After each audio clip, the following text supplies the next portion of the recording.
New day, new life, new bag, new happiness. Oh, this homeless cat. Hello guys, today is December 27, 2025. So, I'm so happy kay kung dito ang Big 4. Dito si Panda, ako itong dito. Nasa karon present. Then si Yumi, gray and black and white.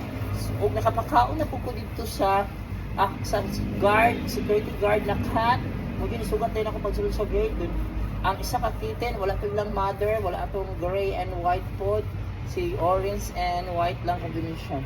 Then nakapakaon ako sa 7-Eleven, giuna na ako kay ipalit lang ko dito mineral water. So giuna na ako, luwi ka ayo, nagpalandong na dito siya sa motor, niya init yung panahon. So nakakalo ko, alas 10 na ako nakaanhid guys, na tenor kaya nanglibi pa ko daan sa balay. Dinian ako sa kong mga kasama parent, kaya nag-message nga, maanhid ba ako sa kumaanhid ko sa school, kaya gimingaw ko nilang Yumi, gray, black, and white, lang panda. So nimingaw ko nila, gahapon na kulang kapakaon nila, pero gipakaon sa parent, kaya akong gimisog niya, kumaanhid school, pakaon yun, so nakapakaon sila gahapon, na parang nasa pagkamo. Niya, wala si panda gahapon. Now, ipakita na, nahurot dahil guys, gigutom. Hindi na, dagdagan na to. Dagdagan. Dagdagan, makampanda po, napitan, dagdagan. So, mag 2 meal na sila karon. So, akong ipakita nyo si Panda. Makalatin ko. Yan na, makita ka yung mga pants. Mga pants, tingnan nyo si Panda, nagpakita na ngayon. Nang tama-tama, Panda. Hi, pants! Hi, mga pants! Tanawa mong video ni Daddy, hi! Yan. Yan na. Dari na, patawang balik. Yan, si Panda.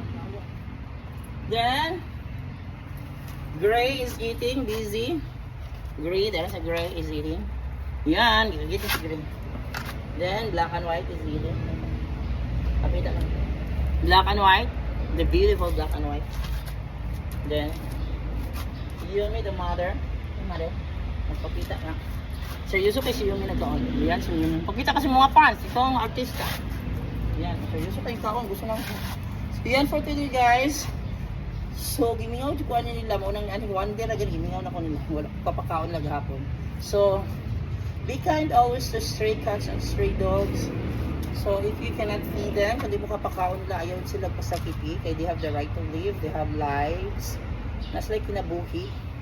And they have the right to live and survive in this cruel world for them. Bye! Hi, Omega!